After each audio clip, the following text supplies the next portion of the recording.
Shalom, selamat berjumpa kembali di channel pelayanan ini, saudara-saudara yang terkasih. Senang sekali saya berjumpa di channel pelayanan hari ini bersama dengan saudara-saudara sekalian. Hari ini kita akan membahas atau merenungkan tentang kebaikan Tuhan. Yang saya ambil dari Roma 8 ayat 28. Roma 8 ayat 28. Ayat ini sangat-sangat terkenal, sangat-sangat populer, dan saya sendiri sangat-sangat mengagumi ayat ini. Roma 8 ayat 28, saya akan bacakan untuk saudara-saudara yang terkasih. Tapi sebelum kita akan lanjutkan, mohon bantuannya untuk subscribe, like, share, dan klik loncengnya untuk terus mendukung channel pelayanan ini.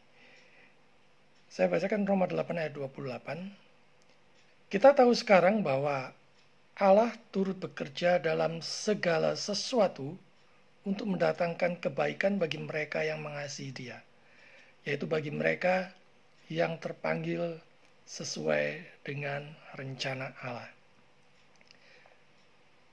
Berbicara tentang kebaikan, setiap orang mendambakan kebaikan. Baik itu orang kaya ataupun orang miskin, pejabat ataupun orang biasa, semua mendambakan kebaikan. Baik itu kebaikan dari orang lain, terlebih-lebih lagi kebaikan dari Tuhan. Kalau ulang tahun, biasanya selalu mendapatkan ucapan Happy Birthday, wish you all the best. Ya. WYATB. Wish you all the best. Selalu mendoakan untuk segala kebaikan yang terbaik bagi seseorang. Kebaikan di tengah-tengah kesesakan itu seperti air di tengah padang gurun. Akan tetapi selama seseorang itu hidup, tak akan pernah lepas dari problem, kesulitan, ataupun suatu kesukaran. Bahkan ada yang seumur hidupnya sakit terus-menerus sampai dia meninggal. Kesulitan, kesukaran, kesesakan, itu seolah-olah membuat seseorang merasakan sama sekali tidak nampak bahwa Allah mendengarkan doa-doanya. Jadi seolah-olah dia tidak mendapatkan suatu jawaban yang pasti dari Tuhan. Bahkan tidak yakin kalau Tuhan mendengar doa-doanya. Beberapa di antaranya yang mengalami berbagai macam problem kesulitan, kesukaran itu, sampai rontok imannya. Undur dari Tuhan, undur dari pelayanan, dan sebagainya. Kita berbicara tentang suatu pengetahuan kita khususnya. Pengetahuan kita itu sangat terbatas. Paling tidak sebatas yang kita ketahui, sebatas yang kita alami, yang sudah kita alami. Hanya orang-orang tertentu saja yang bisa melihat jauh ke depan, yang diberi gift oleh Tuhan. Artinya, seseorang tahu setelah segala sesuatunya terjadi. Sekarang mungkin baru tahu, dulu belum tahu. Dan setelah mengalami berbagai macam hal tersebut, baru ia tahu. Masalah-masalah kehidupan yang berat yang kita alami, seolah-olah menghalangi keselamatan kita. Seolah-olah kita sudah tidak kuat lagi, sudah tidak berdaya lagi, tidak sanggup lagi. Saudara yang terkasih, kesulitan-kesulitan itu seperti suatu bantalan salib kita pada keselamatan karena kita mengikut Yesus. Peta dan teladan kita adalah Tuhan kita Yesus Kristus. Dan kalau dia menderita, murid-muridnya tentu tidak jauh dari gurunya. Sebagai orang percaya, kita pun pasti akan mengalami hal yang sama. Berbagai macam kesukaran, kesulitan di dalam hidup ini. Jangan pernah berpikir atau berharap saudara bebas dari kesulitan-kesulitan hidup selama kita hidup mengikuti Yesus. Artinya akan selalu ada. Akan selalu saja ada berbagai macam problem, pergumulan, kesesakan, kesulitan itu. Tetapi ingat, Tuhan selalu menolong. Berbicara tentang kesulitan, sekarang kita masuk fokus ke dalam kesulitan. Rasul Paulus hanya berbicara tentang kesulitan di sini. Seolah-olah dia berkata bahwa semua hal yang terjadi pada orang-orang kudus sudah dikalahkan oleh Allah begitu saja. Sehingga apa yang dunia ini anggap jahat, problem masalah ini menunjukkan kebaikan, semata-mata kebaikan. Apa yang dikatakan oleh Agustinus itu benar, bahwa dosa orang-orang kudus melalui pemeliharaan Tuhan sejauh ini tidak membahayakan mereka. Sebaliknya, melayani untuk memajukan keselamatan mereka yang subjeknya adalah salib. Jadi berbagai macam kesulitan, kesukaran, problem, masalah itu justru ada di dalam pemeliharaan Tuhan untuk hal-hal yang baik bagi setiap orang percaya. Allah yang menjadikan semuanya itu, yang mengerjakan bersama-sama semua itu. Segala sesuatu berarti yang baik maupun yang buruk, yang pernah menimpa kita selama kita hidup. Artinya segala sesuatu itu dikerjakannya bersama-sama berdasarkan kasih karunia-Nya.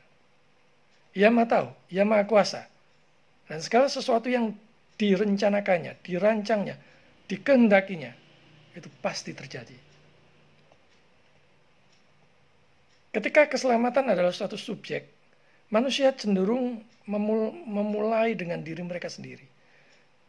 Selalu berpusat pada diri sendiri. Dan membayangkan suatu persiapan tertentu di mana dengannya mereka akan mengantisipasi perkenan Allah. Jadi seolah-olah dengan perbuatan baiknya, dengan peranannya, dengan semua yang sudah dia lakukannya, seolah-olah ikut andil di dalam mengantisipasi perkenan Allah. Padahal Allah berkenan itu sesuai dengan kehendak-Nya.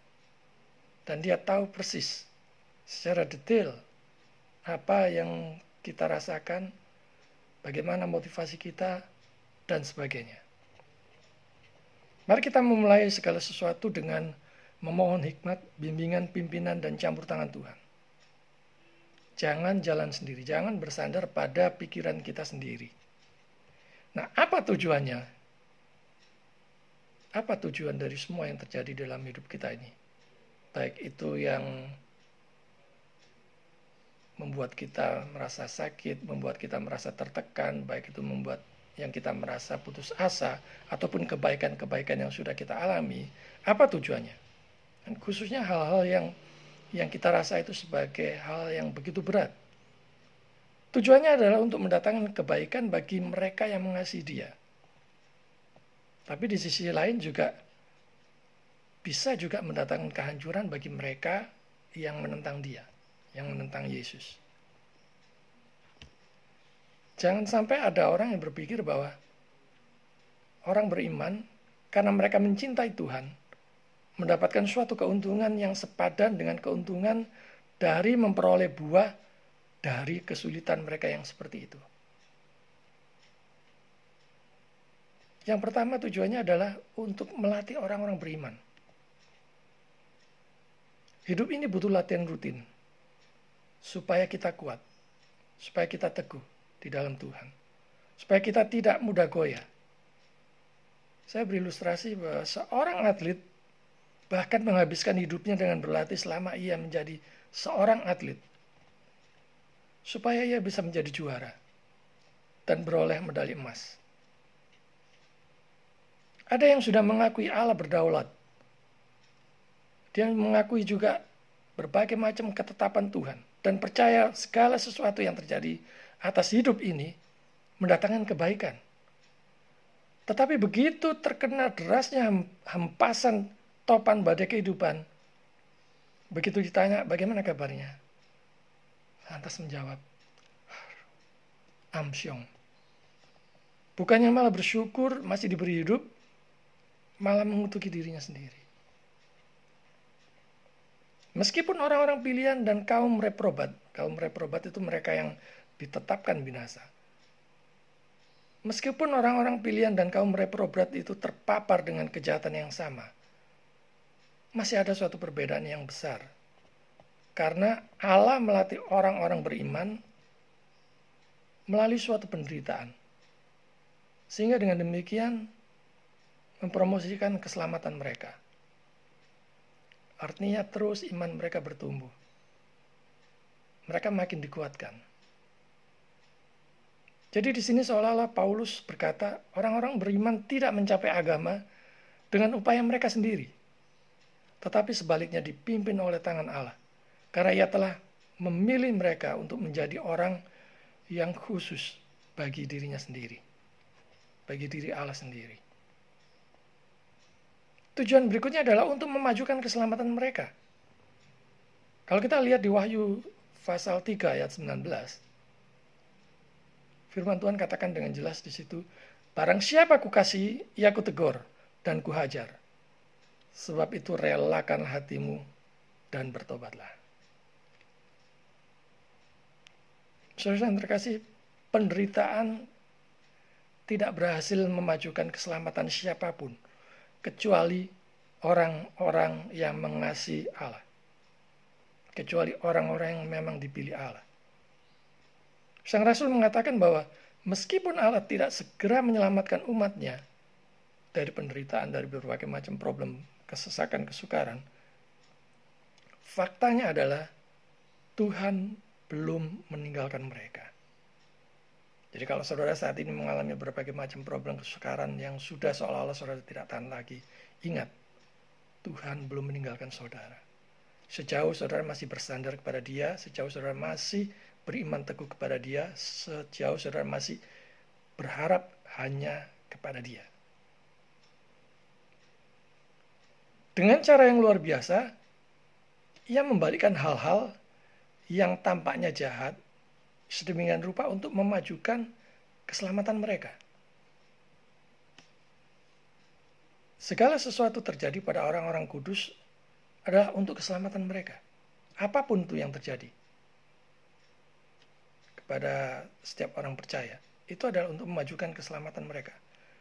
Bahkan Paulus menunjukkan bahwa orang beriman tidak pernah bisa mengasihi Allah sebelum mereka dipanggil, dipilih oleh Allah sendiri. Dan di sini Rasul Paulus membuat suatu pernyataan deklarasi yang tegas bahwa keselamatan kita didasarkan pada pemilihan Allah, bukan pada kebaikan seseorang ataupun kemauan seseorang itu sendiri. Kalau seseorang bisa percaya sungguh-sungguh kepada Yesus sebagai Tuhan dan Juru Selamatnya, itu karena dia dianugerahi iman. Itu karena dia diberi baik itu kemampuan maupun kemauan untuk percaya. Tanpa dilahirbarukan, tanpa dipanggil oleh Allah sendiri, seseorang itu mati rohani.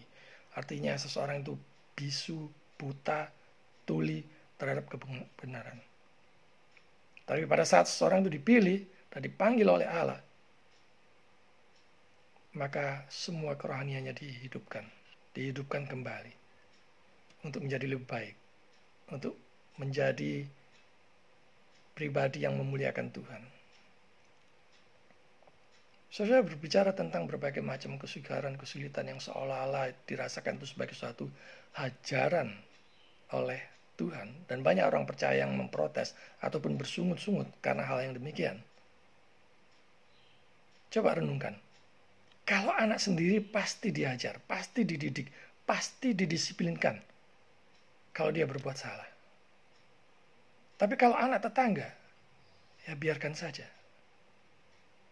Bukan anak sendiri soalnya. Pertanyaannya, saudara anak siapa? Karena itu bersyukurlah kalau masih diajar Tuhan. Itu karena Dia mengasihi saudara. Mungkin saat ini saudara sedang hancur-hancuran, pailit. Kondisi perekonomian parah, terpuruk parah, terkena dampak karena corona. Dan saudara tidak melihat sama sekali apa kebaikannya di balik semua ini. Tetapi percayalah, semua ini demi kebaikan saudara. Percaya saja, berserah saja pada Yesus.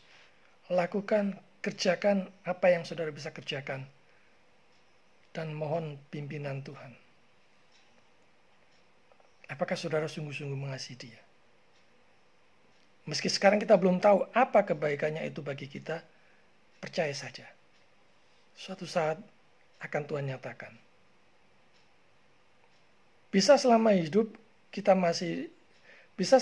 masih hidup di dunia ini, kita bisa tahu, oh ternyata seperti ini kebaikan Tuhan. Bisa juga kelak di sorga pada saat kita ada bersama-sama dengan Yesus di sorga, kita baru mengetahuinya. Jadi sekali lagi, Allah mengerjakan segala sesuatunya bersama-sama untuk mendatangkan kebaikan bagi setiap orang percaya, bagi setiap orang pilihan. Apapun yang terjadi dalam hidup ini, bersyukurlah. Jangan mudah kaget, jangan mudah heran, jangan mudah kecewa, ataupun juga merasa Tuhan ini semena-mena dan merasa bahwa hidup ini seolah-olah tidak adil. Saudara yang terkasih, mau itu jatuh bangun, mau itu bangkrut ataupun sukses, mau terpuruk ataupun jaya berkibar-kibar, ketahuilah bahwa Allah sedang mengerjakan semua itu bersama-sama untuk mendatangkan kebaikan bagi orang yang mengasihi Dia. Penderitaan dan segala sesuatu yang terjadi dalam hidup ini untuk mengarahkan kita makin dekat dengan salib Kristus. Dan semua itu demi kebaikan kita. Supaya dengan iman percaya hanya kepada Dia kita diselamatkan. Kebaikan Tuhan tidak pernah ada habisnya. Selalu baru setiap hari, selalu fresh, segar setiap pagi. Dan hitunglah berkat-berkat Tuhan. Dan mari kita menjalani hidup ini dengan sukacita dan bersandar kepada Dia. Karena apapun yang terjadi di dalam hidup ini, itu demi kebaikan kita, supaya kita bisa memuliakan Dia selama-lamanya. Tuhan memberkati saudara.